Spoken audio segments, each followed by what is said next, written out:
అసలు కృష్ణ పరమాత్మ యొక్క ఆవిర్భావమే చాలా ఆశ్చర్యకరం.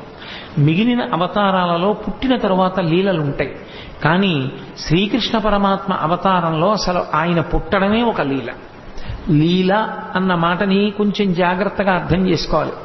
లీల అంటే కర్మ చేయడం వల్ల వచ్చినటువంటి ఫలితాన్ని అనుభవించడం కోసం వచ్చినటువంటి ఒక సంఘటన కాదు. పరమేశ్వరుడు తనంత తాను కల్పించుకుని లోకానికి ఒక పాఠం నేర్పడం కోసమని చేసినటువంటి క్రియ.